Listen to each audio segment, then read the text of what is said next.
Welcome back to the Love Code. In today's episode, we'll be discussing cultivating self-love.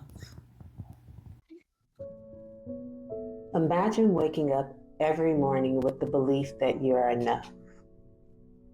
Imagine moving through your day knowing that you're worthy of love, not because of what you do or how you look, but simply because you exist.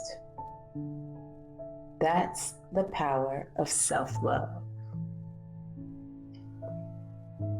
Today, let's go on a journey to explore how cultivating love for yourself can transform not only your inner world, but also the way you show up in the world.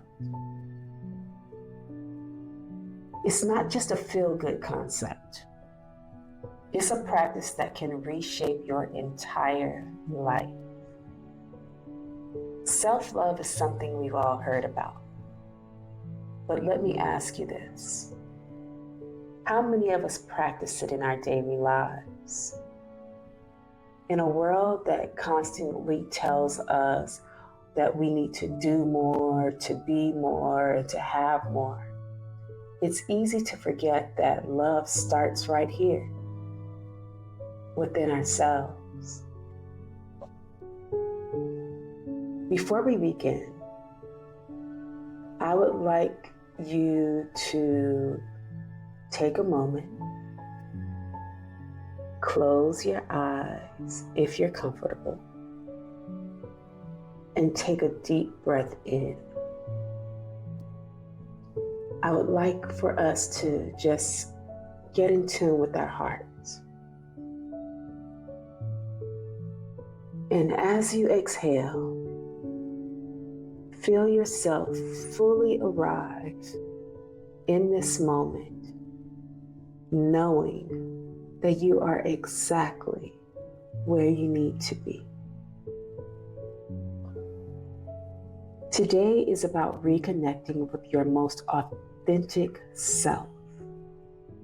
We often think of love as something that comes from the outside, from our partner, from a friend, or our parents. But true love, the kind that sustains us, it starts from within. Self-love is about cultivating a relationship with yourself that is rooted in kindness and compassion and acceptance. Think about it. The longest relationship that you will ever have in your life is the one with yourself. And if that's the case, why is it that so few of us spend time nurturing that relationship? How about we change that? How many of us speak to ourselves with the same type of care that we speak to others? I know, speaking from personal experience, I used to be so mean to myself. I mean, if I messed up or if I set a goal and I didn't meet it or just fell short in any type of way, I would just beat myself up to the point of being in tears.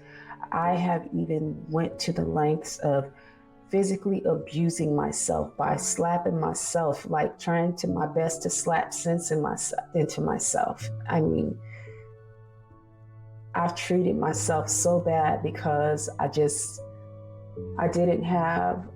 love myself the way that I needed to.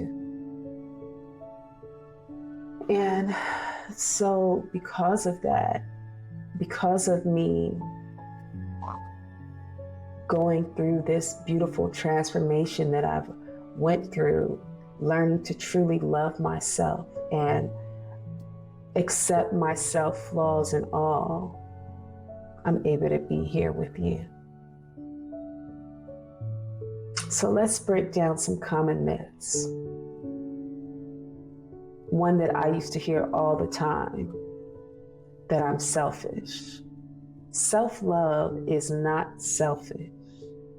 It's about putting yourself above others. And yeah, people don't want you to do that. people want you to put them first. But the thing is that if you don't put yourself first, you will run out of whatever it is that you have to give.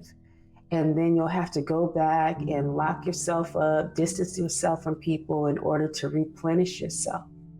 When if you just learn to put yourself first, you will have an abundance to be able to give to others. So it's about filling your own cup up so that you can give from a place of abundance. Like I was saying, you want to be able to just get, you want to be able to give without depleting yourself. And so when you love yourself, you can show up fully for those that are around you without losing yourself in the process. Self-love is also not about being perfect. It's actually about embracing your imperfections, knowing that they are a part of what makes you human, what makes you beautiful. That was the most difficult thing for me to actually grasp, was that it was okay for me to make mistakes. And once I actually developed that true love for myself, I fell in love with me. I understood that the challenges were just opportunities for me to grow. And I was able to truly just receive things in that manner. Everybody makes mistakes. If you don't make a mistake, then, I don't know. You're blessed, okay? That's all I can say if you don't make mistakes. But most human beings, we do. We make mistakes and it's okay. It's just part of the human experience.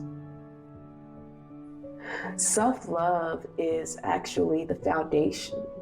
It's the foundation for everything else in our lives. And without it, you'll be constantly seeking validation, approval, and looking at your worth through someone else's lens. And God forbid that you fall short of what someone else's expectations are for you, because then you're going to be feeling horrible. You're going to feel empty. You're going to feel all of the negative things that you can possibly come up with in your head. So we don't want to live by someone else's standards. You need to set your own standards. And the only way for you to set your own standards is to love yourself enough to give yourself some grace so that, yes, I can make mistakes, but when I do make mistakes, I'm here to learn from them and move on. That's it. It's not about going in with this little magnifying glass and treating yourself like some specimen that is not allowed to make mistakes, because you are. We learn from them, we grow from them, we move on. And studies have shown that people who practice self-love experience actually a higher self-esteem, we have better mental health, and we have stronger relationships. Why, you might ask? It's because we're able to set boundaries. We're able to communicate our needs, and we're able to make decisions that honor our well-being. It's not about, I'm doing this because you're my friend and I don't want to let you down. No, I'm doing this because I want to do it. I'm doing this because I can do it. I'm doing this because I feel good about doing it. And in that moment when that's not the case, when I don't have enough to give or I don't feel good about this request that you're asking of me, I'm okay with saying, hey, no, girl, I want to. I wish I could, but I can't. And that's okay. That feels good. We're still good. We're still friends, because you know that I'm coming from a place of honesty and that I'm not doing it because I don't love or care about you. It's just because I can't do it. No big deal. One of the most powerful ways to build self-love is to change our inner dialogue. Pay attention to the way that you speak to yourself. Don't be too harsh. Have some compassion for yourself when you're going through things, making decisions, making mistakes, trying new things. Just be gentle with yourself. That's a really huge way to start building that self-love. And the other thing is when you're in the mirror, which hopefully you're in the mirror daily, looking at yourself, saying your affirmations, because that is very key to life, is to really just acknowledge yourself, acknowledge the mistakes that you are making, if you're making any, and correcting yourself. So what's a great way to correct ourselves is to tell ourselves who we want to be. So I am genuine, I'm loving, I'm kind, I'm worthy, I'm thoughtful. I love to feel my husband's touch or my partner's touch.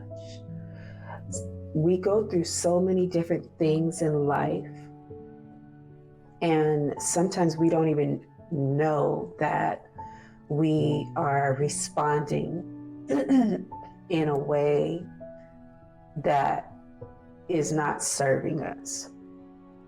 So as someone who has endured abuse, I was not very, I didn't really like people touching me. And so getting married and having, of course, my partner wanting to be affectionate towards me, that didn't really feel comfortable to me. I had to do some work. I had to really get in that mirror and retrain myself. I had to retrain myself so that I was able to appreciate the love that he was showing me, the affection, the touches, wanting to be near him in an intimate way, and all those things, because those were things that I couldn't feel it. I didn't want to feel it. I didn't want to experience that part of it. I always wanted to be married, but I just didn't know how to receive that part of things. So in saying that, mirror work is very important. It is a way to actually reprogram yourself and feed yourself the things that you want to portray moving forward. It's not an overnight process, but it happens kind of quickly, if I'm being very honest. If you're very consistent, mirror work will change your life. Just be consistent with it. And I mean, can you imagine what would happen if you started speaking to yourself with the same type of love and understanding that you give to your closest friends or family? Imagine the difference that it would make in your life, how your spirit would feel. Look at your spirit as a being. Don't look at your spirit as something that doesn't exist, because without it, you wouldn't exist. So look at your spirit as this very important aspect of who you are. And think about the fact that the way that you speak to your spirit, yourself, can either make you or break you. You understand?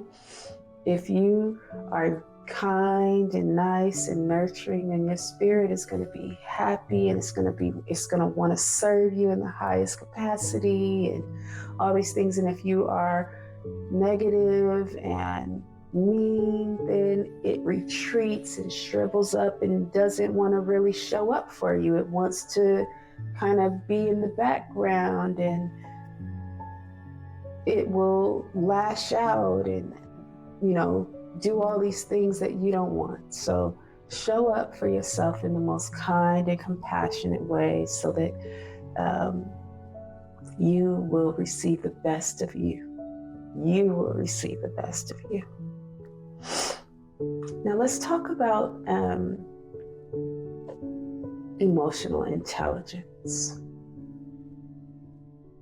How does emotional intelligence connect to love? Emotional intelligence is the ability to recognize, understand, and manage your own emotions. It's about being aware of what you're feeling and then responding to those emotions in a healthy, constructive way. So sometimes we will have someone say something to us or do something, and we just lash out. We just rage or whatever it is. We don't respond in a way that is healthy. So that means that it's almost as if you're not really aware of what you're feeling. You're just kind of responding to the first thing that kind of pops in your head, which is kind of almost like a shock. You're shocked that this even happened, or that someone said this or did this. And so you're just responding to the shock. And when you have emotional intelligence, you basically understand that something that my auntie always used to tell me. She would say, you can't control what people say or do, but you can always control the way that it makes you feel. And that was just keys to me. Those would have been like the keys to my life. It made it so that I don't really respond. I don't really respond to people externally. Now, my wheels may start turning on the inside. I may process what it is that you're saying and have some point of view or whatever about it, but the likelihood of me expressing it verbally is very slim. And that's because of what I just said. Hey, that's your choice to say or feel whatever it is that you are saying or feeling. I am not going to try and dictate the way that you behave, but I can definitely control the way that it makes me feel. And me processing it internally allows me to do that. And I don't even like to spend too much time on that, because if I don't feel positively about what it is, then I don't want to hold on to that. I'd rather just let it fly away in the wind, chalk it up as what it is, and move on. And this is really important for your self-love, because without emotional intelligence, oh my gosh, look at all the things that you react to instead of responding. Reacting and responding are completely different. Reacting is, like I said, you're lashing out, you're raging, you're feeling all hurt and bothered and all that kind of stuff. And responding is, oh, okay, I see a perspective. I understand where you're coming from, even if I don't fully understand. Like, I may not agree, but I understand that that's your perspective. Okay, we'll either agree to disagree. Let's move on, because we're not going to agree. I don't feel that same way. Whatever the case may be, you can respond. You don't have to let it overtake you and cause all types of things to go on inside of your body because of the way that you are reacting. that is extremely, extremely important for us to actually understand. I can't tell you how important emotional intelligence is. It's the greatest way to self-sabotage yourself, to keep yourself in a state of frustration. It causes so many health problems because every time that you allow yourself to be angered to the point where you are reacting to stuff, you're causing all these little micro bombs to go off internally. And yeah, it's a big cause of stress and cancers and strokes and headaches, all that stuff that is just not necessary. It's really not. I unfortunately, people think that I lack emotion. I don't lack emotion. I do feel things. I care about what is going on around me and the people that I have in my life. I care, but do I allow myself to be puppeted by the things that they're going through and the things that they feel? Absolutely not. I do not. I love myself and I just can't. Sorry, not sorry. So one might ask, how do you become emotionally intelligent? The first step is to become self-aware. It's about paying attention to your emotional triggers and recognizing how they show up in your life. This is where self-love comes into play. When you are emotionally aware, you can choose how to respond to your emotions rather than being controlled by them. So, for example, when you're feeling stressed or overwhelmed, do you lash out at yourself? Or if someone else stresses you out, do you lash out at them? Or do you take a moment to just breathe and assess what it is that happened and, okay, why did this happen? Or was this necessary? And that's what self-love will do. Self-love will allow you to create that space between the emotion and the reaction. So important. Oh my gosh, do you understand how much better you will feel moment by moment, day by day, if you will just control your emotions? You cannot control what anyone else does or anyone else says. So why would you be negatively affected by it? For what? That does not serve your highest and greatest good in any capacity. It does the opposite. It physically hurts you.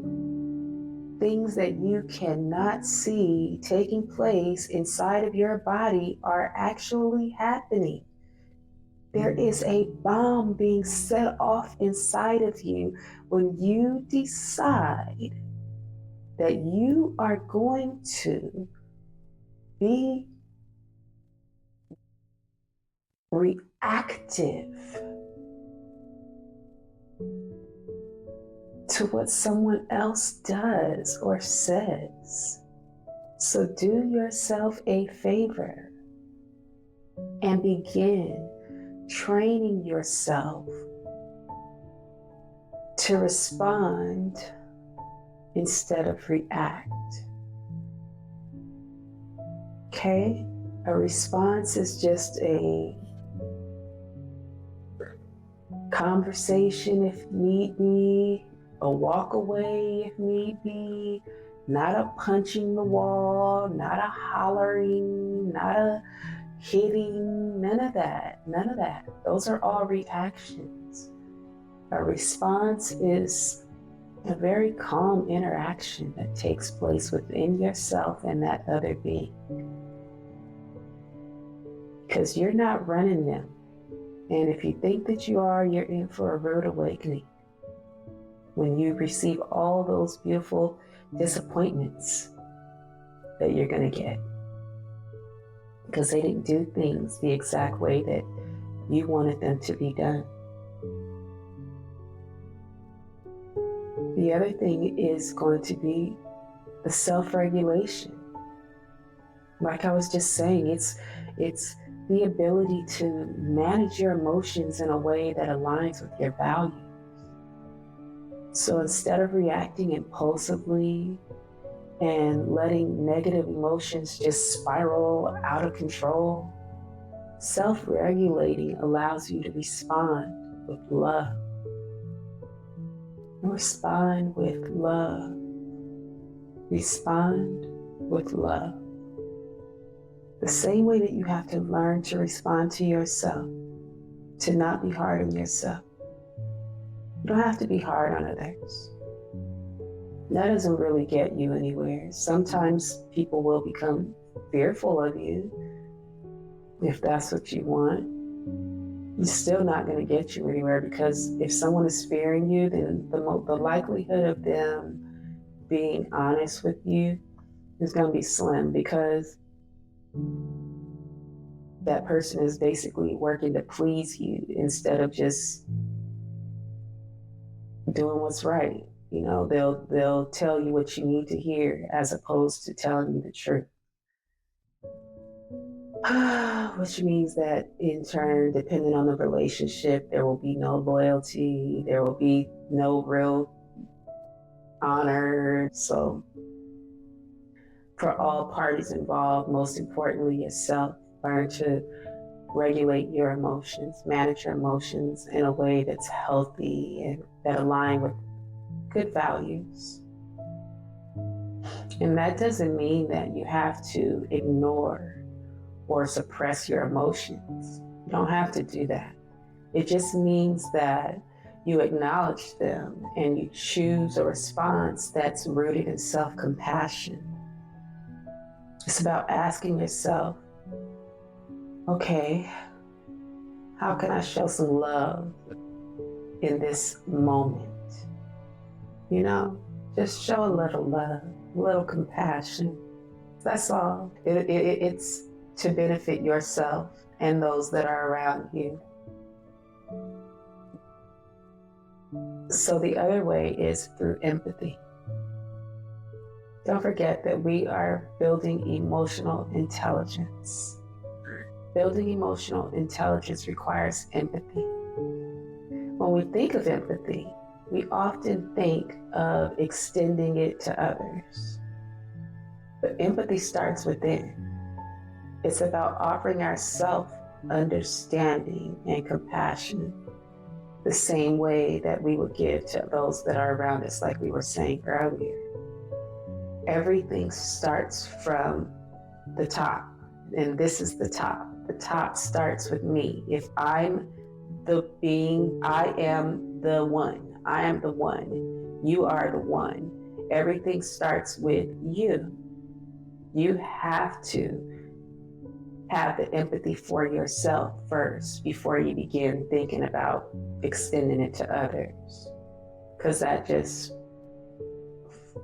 doesn't make sense, okay? To let me give you all of this love and compassion and kindness, but I'm not giving it to me. And that's the way that we do things when we don't love ourselves. So that's what this is all about.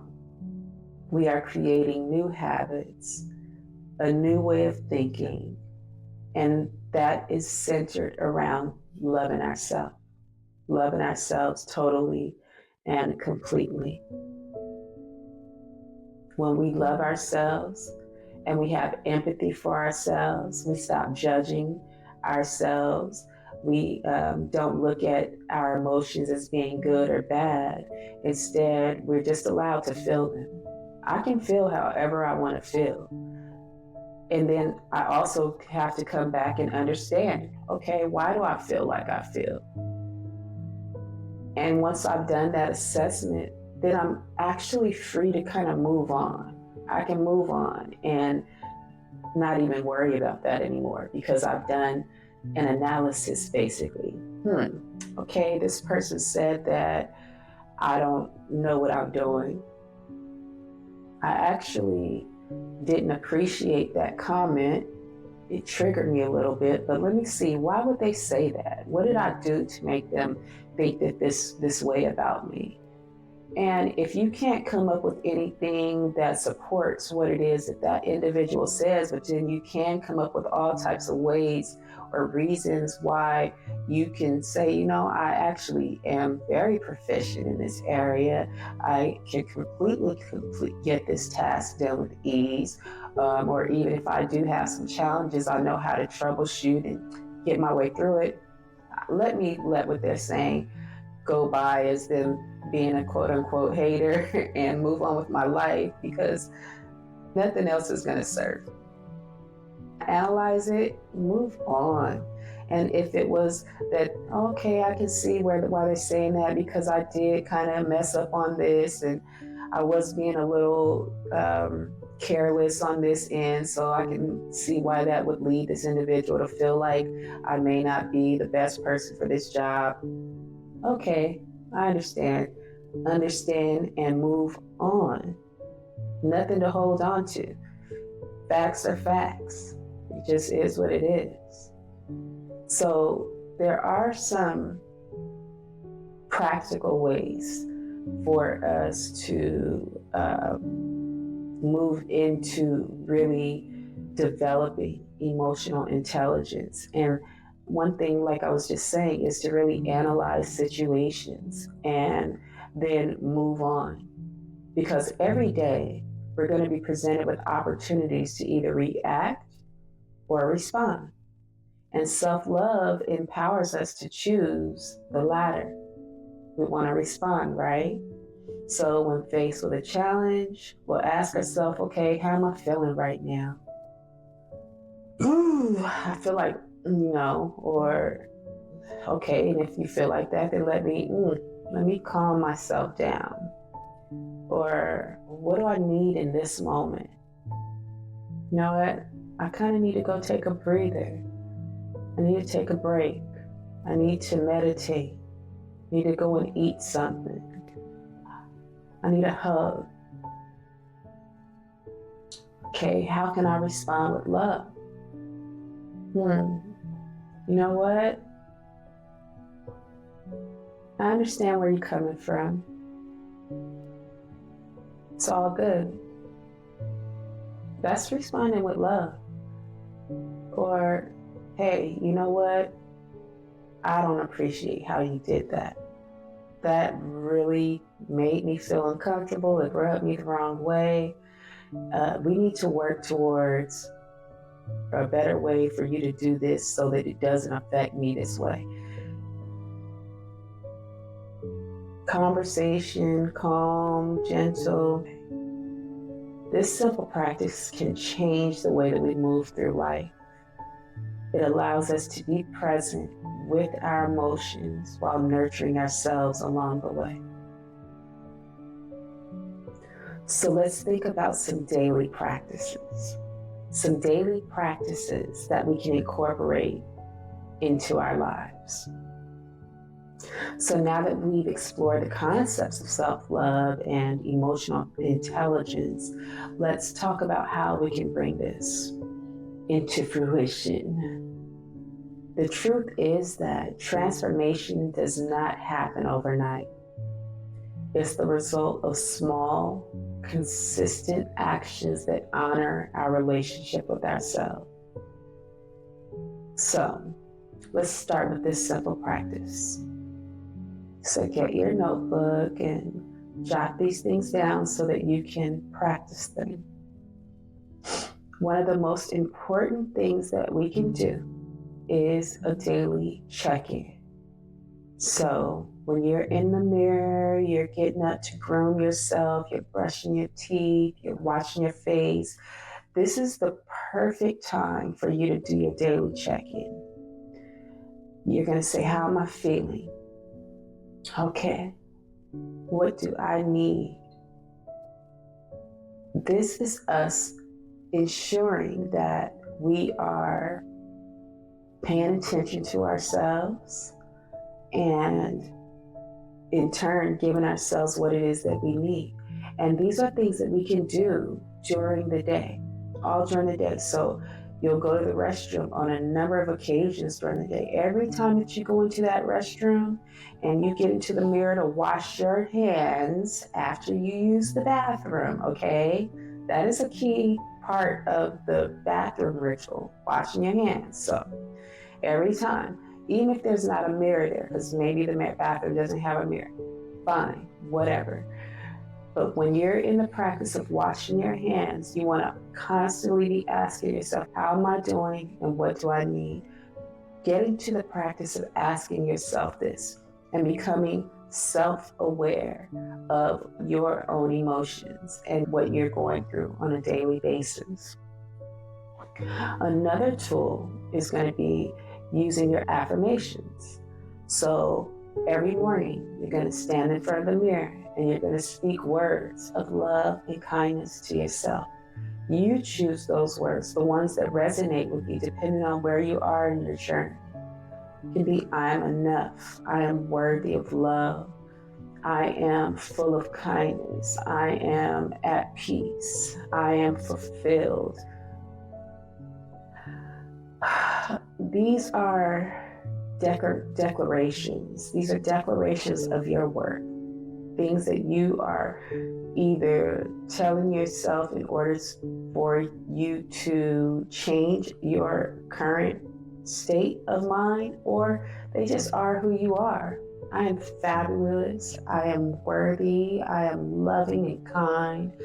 I am beautiful and free. I am financially abundant.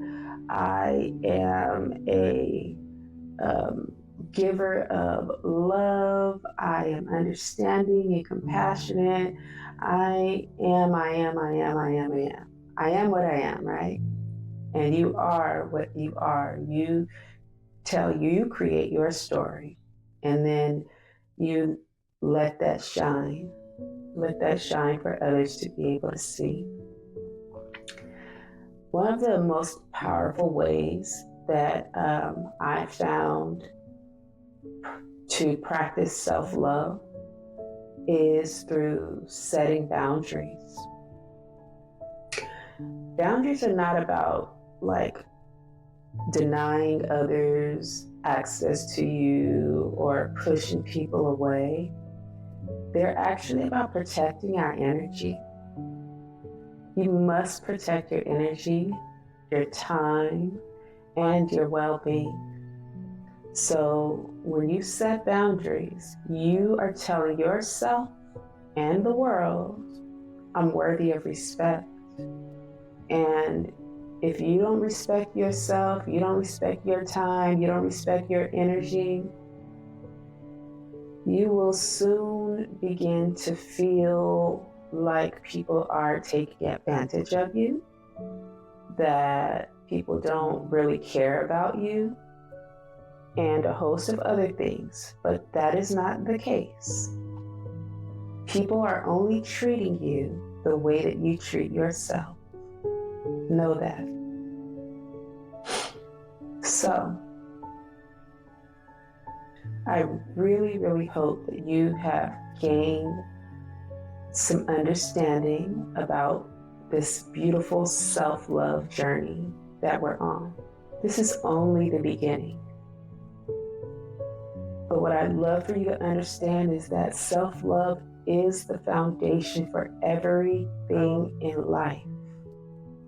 And developing self-love it's not a destination. It's not just, oh, I'm there, I got to self-love. This is a daily practice. Every day you have to show up for yourself. Every day you don't get to brush your teeth today and meditate today and eat healthy today, and then for the rest of your life it's like, oh no, I showed up in 2000, so that is a ironclad stamp that I love myself. No, you have to show up for yourself every day for the rest of your life. So know that this is a daily practice. It's a way of living that honors who you are at your core. Remember, you are your own greatest source of love. Everything you seek, it's already within you. So when you cultivate self-love, you open the door to endless possibilities. So as you leave here today, take with you this truth. You are enough just as you are. You are worthy of love, not because of what you do, but because of who you are. The journey of self-love is the greatest journey you'll ever take. And I'm honored to walk this path with you, my beautiful beings. This is the Queen of Hearts, signing out.